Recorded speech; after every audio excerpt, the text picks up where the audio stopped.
Hi everyone, welcome back to our How to Do It video series. And what we're going to talk about is the tools of the trade. I've talked at great depth about the importance and the value of do-it-yourself living fertilizers, this whole concept of brewing your own microbes. And of course, it can be much easier if you've got appropriate tools to do the job. And what I'm going to talk about today is a new tool that we've added to our repertoire of tools. We've had it for a long time, but we've changed it so it does three things in one. We're talking about the Brewstar 200 3-in-1 unit that's just been released, and I want to demonstrate its potential for you and how simple it is to use. Basically, we're going to talk about this capacity to brew aerobically, which means it's happening behind me as we speak. There's thousands of tiny little bubbles feeding aerobic organisms and multiplying them with a food source and that very good levels of oxygen.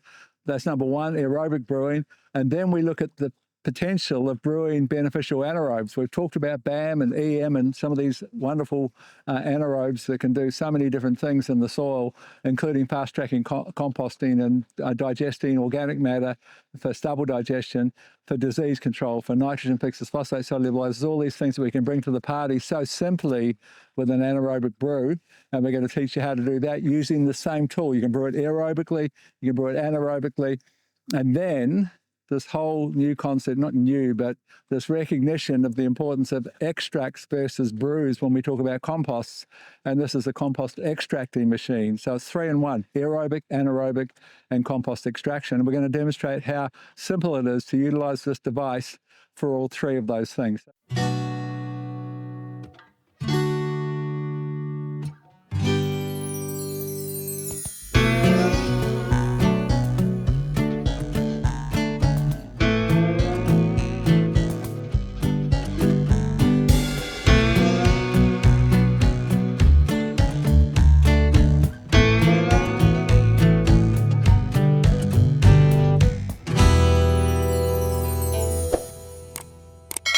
So beginning, we've got a bubbling here with the whole concept of aerobic brewing is delivering thousands upon thousands, millions of tiny bubbles, because the smaller the bubble, the greater the level of dissolved oxygen. And the simple fact is that when you're multiplying organisms and they're subdividing every 20 minutes, if they're bacteria, for example, it's that kind of rate. 12 hours into a 24-hour brew, you've got trillions of organisms, all of whom are sucking oxygen. And if you're not delivering enough oxygen, it's called dissolved oxygen that we're seeking, if you're not delivering sufficient, you've brewed a bunch of dead guys effectively. So what we're talking about is maintaining 6 parts per million of dissolved oxygen, which this device does, and many do-it-yourself ones can do that. You need to get a dissolved oxygen meter to assure that you can maintain a minimum 6 parts per million throughout the 24-hour or sometimes longer 48-hour brewing process, because there's a lot of oxygen being drawn halfway through when you've got trillions of organisms all hungry for oxygen. So that's the essence. We've talked about the hygiene issues of either anaerobic or aerobic brewing, but more important for aerobic brewing, where bubble, as we've done here, if we had chlorinated water, or if we wanted to clean our dam or tank water, we'd put some pool chlorine in there at pool chlorine rates, and we would bubble it like this overnight. And we'd off-gas all of the chlorine. We've cleared the decks. We've got perfectly sterile water, and then we will begin the process. Now, my favourite, amongst multiple things you can brew aerobically, is a product that's made for us in the UK. It's called Microforce, and it involves 5 very aerobic organisms of the bacillus bacteria. And you've heard of some of them. You've heard of Bacillus subtilis, for example. It's a wonderful disease control nitrogen-fixing organism. You may have heard of Bacillus amyloliquefaciens or Bacillus megaterium, which is a renowned phosphate solubilizer. Bacillus pumilus. There's 5, the 5 biggest. All of them fix nitrogen. All of them solubilize tied up phosphorus. A couple of them also work on silica. But importantly, from a disease control perspective, all 5 of these organisms basically have got the production of a suite of biochemicals to stimulate plant immunity and give that kind of enhanced immune response.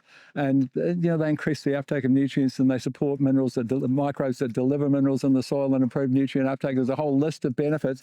Very simple. When we talk about the aerobic brewing, we've already bubbled off our chlorine. And what we're doing here is taking 100 grams, 50 grams per 100 litres, so 100 grams of this freeze-dried concentrate of spores of those 5 bacillus organisms. So 100 grams we're going to drop into here, and then we use this food that's been developed specifically for these organisms. It's called liquid microbe food, and we use 1 litre per 100 litres. So we're going to use 2 litres of this. I won't do it because we're going to demonstrate other things with the same brewer. 2 litres of this, 100 grams of this, and for 24 hours we're going to bubble. And at the end of 24 hours, we've created this wonderful multifunction process. Now, one of the things that's really interesting with all 5 of these organisms is that they outpour an enzyme called chitinase. Now, chitin is the second most abundant biopolymer. So what's the most abundant? Well, it's all around us. It's called chlorophyll. And second is this thing called chitin. And why is it so dominant? Well, fungi's outer wall is made of chitin. Insects' outer cell wall is made of chitin. The inside of a caterpillar's gut lining is chitin. So anything with an A is an enzyme, and that enzyme digests chitin. So you can just imagine for yourself potential benefits from an insecticidal and a fungicidal perspective and a molluscidal perspective when you can use these organisms to produce chitinase that digests chitin. So that's the other benefit of microforce. So that's the aerobic stage of a 3-stage process. And now we'll demonstrate how simple it is to convert it to an anaerobic setting. I'll ask for Carl's help here. And so Carl's just going to come and give us a little bit of help here. We'll turn off the machine because we're going to anaerobic stage now. And all we do is pop the lid on top. And obviously we're not going to use oxygen because it's anaerobic. And you can see we've got our one-way breathing valves that allow the CO2 to escape, but don't allow oxygen in because it's an anaerobic model. And we've got a little band here that seals it and creates the closed unit. So it's completely anaerobic. And before we do that, of course, depending on what we're choosing to brew in the anaerobic front, now we talked maybe about cow rumen and some molasses and milk and a couple of other ingredients. That could be your anaerobic brew, or it could be BAM, which has become our largest selling product, microbial product in the world, since we taught people how to multiply it very simply themselves. So we would add the appropriate amount of BAM into this scenario. And the appropriate amount of BAM here would be a 20-litre container of BAM. So we're going to turn 20 litres into 200 litres. And then we'd use 10 litres of molasses in a 200-litre drum. And that's all. Molasses and BAM, 20 litres, 10 litres. We add them in there and we walk away. And 10 days later, in the warmth, if it's summer, it's about 10 days, you've just multiplied and you've got 10 times what you started with. It's very, very simple. And then that brewed BAM that you've created has got a 2-year shelf life. So you can use it when you need it. And you can use it at rates like 5 litres per hectare with a bit of molasses to break down stubble. You can use it at 2 to 3 litres per hectare with everything you put out as a foliar. And part of what we're doing when we include this very user-friendly, beneficial anaerobe is this concept of putting the microbes behind the minerals, understanding that the process of adding microbes to minerals when we're foliar spraying is that the microbes are outpouring CO2, because that's what they do, breathe in oxygen and release CO2 when they get into the oxygen. And basically that outflow of CO2, the stomate says, yeah, I want that, and it opens. Stomates can open up to 7 times their normal size. So when you put microbes with nutrients, that nutrient absorbs so much better because the mouth's wide open. And that's why you always put the microbes behind the minerals. And if you've got something that's user-friendly that will sit there for up to 2 years and stay stable, then you can use that brewed BAM every time you do anything. There's nothing on my farms that go out.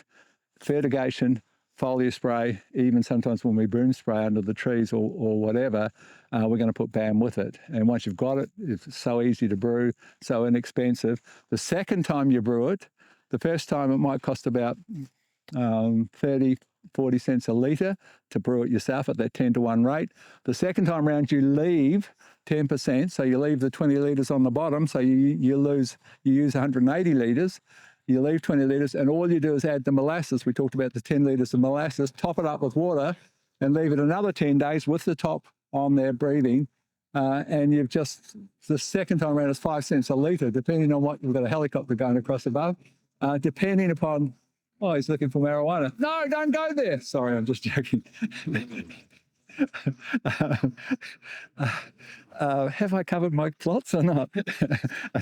back to the story. So the second brew is that's what's made it so popular, because you can't continue. You can, but you get less and less response when you go beyond 2 brewing, because you start compromising the mother culture. There's some degradation of the mother culture over multiple brewing. So the 2 works really well, and your second brew is cents per litre, and that's why it's become so popular. It's so productive in pasture and broadacre in all horticulture crops. So that's the anaerobic capacity. So you brew your aerobics, now you've got your anaerobic, which means you've tied it up for 10 days to brew your anaerobic, and then you might pour it into another container and keep it anaerobic. But then you've got a third use for this, and this is the really exciting concept.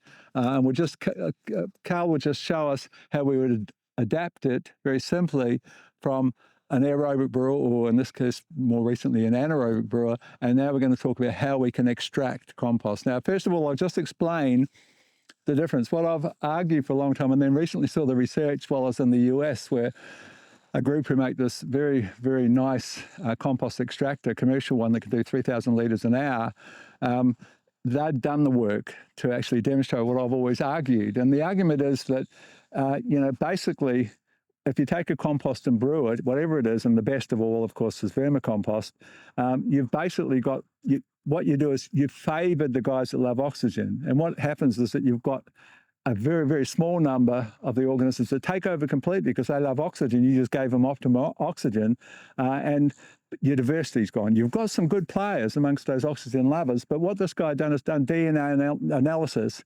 sequencing it's called, of the vermicompost. Beautiful, this vast spectrum, remembering that nature wants biodiversity. The more the merrier is how nature works. It's the central principle of natural science is biodiversity. And so the vermicompost, beautiful, this huge range of organisms. Then he's done the extraction at 10 to 1, so 10 kilos per 100 litres through this machine. And he's shown what he's got when he's done DNA analysis of the extract, and it virtually mirrors the mother culture, the mother compost. And then he takes that same compost, using an aerobic brewer, and brews it. And he's got high numbers of organisms, but there's only 8. You've gone from hundreds down to 8. Now, some of those 8 are good. Bacillus subtilis was one of them, but you lost the whole concept of diversity. And what we need everywhere is more biodiversity. So the extracts have a huge role to play. And you've seen some of the concepts that some of the broadacre growers have used in liquid injection vermicast extracts, and they give a beautiful response. And it's just giving nature what it wants. It wants more of everything and more diversity of everything. So let's show you now how you convert the aerobic brewer into an extractor. Just to show how simple it is, it's just 2 nuts that you unscrew. You pull out the aerating section of the machine, as you'll see. So that's the aerator. You can see how it's made. You can make one yourself if you chose. And then we're going to put in the compost extractor. So just to point out how this works, we've got little holes drilled, hundreds of little holes. You can't see them, they're very small. The whole length of this from about this far down. And basically, that's going to drive thousands of bubbles pumped with the pressure of the air pump, and it's going to blast the compost that's put inside that compost tea bag that's conveniently wrapped around this frame, and we're just tying it off so it's held in their family. And then we bolt this compost tea bag that's going to serve as an extractor. We just screw that onto our existing fittings. So it's really quite simple from that perspective. That's it. And then we'll show you just how that works. Now, the normal thing with the compost extract is 10% compost. And so we're going to put in this scenario 20 kilos. That's actually for 200 litres. We're going to put 20 kilos into that bag. So we've actually got 2 options here that you might choose to use. We've got our product Life Force Gold, which is actually a compost with a whole bunch of trace minerals. So you sort of pick up the trace minerals in there as well, perhaps. But there's also a product called Life Force Carbon, which is this coal-based very, very high microbial compost. It's like a luxury composted fertiliser. And I think we'll use carbon in this instance to demonstrate how to make your own compost extract. So we're going to put our 20 kilos, which is pretty much a bag of carbon. It's 20 kilos, yeah, so 30 litres. So Carl will feed that into the compost extractor. And so we're going to put most of that bag into there, if we can get it to go evenly into that spot. Okay, so he's got the carbon going in there. I think that's a bit more now. It takes a little bit, if it's a dry compost, for it to be soaked up and sucked to the bottom of the bag, and that's what's in the process of happening now.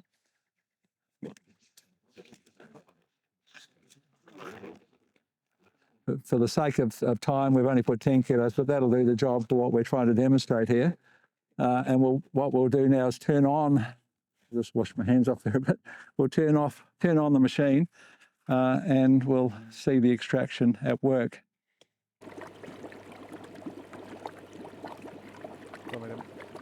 We made a discovery was that when you're using compost, you need to have it wet down, or it tends to be too dry and you have to hydrate it first. So it's better to wet the compost down before you put it into the bag, particularly when you're trying to get the higher rates of the 15 to 20 kilos into that bag. Even 10 kilos is plenty, really. And so what we decided was to use a second compost. We mentioned you can use Life Force Gold, or you can, and Life Force Gold's got all the trace minerals added. So we decided we'd do a little bit of, we've added a few kilos already, and Carl's just going to finish off putting a little bit more gold into the machine. Now, there is actually a lid that can go on the top of this to stop we forgot to bring it for the demonstration, but there's a lid that snips on the top of this to stop anything brewing over the top. So now we've begun the extraction process where we're blasting everything off the compost, which is what compost tea extracts are. And what we found is that half an hour gives the highest reading. We use a little tool called a microbiometer to measure where we've got maximum extraction, and half an hour seems to work really well. So 30 minutes of this extraction gives us the 200 litres of compost extract at the end, and then we pull out the bag, and we might have to screen because some of the compost has actually gone into. When we've got the lid on the top, that's not an issue, and it's a shade cloth lid that goes on top of it and ties on. But currently, we're going to have to screen this before we use it because it's going to clog filters otherwise, and that can often be the case with compost extracts.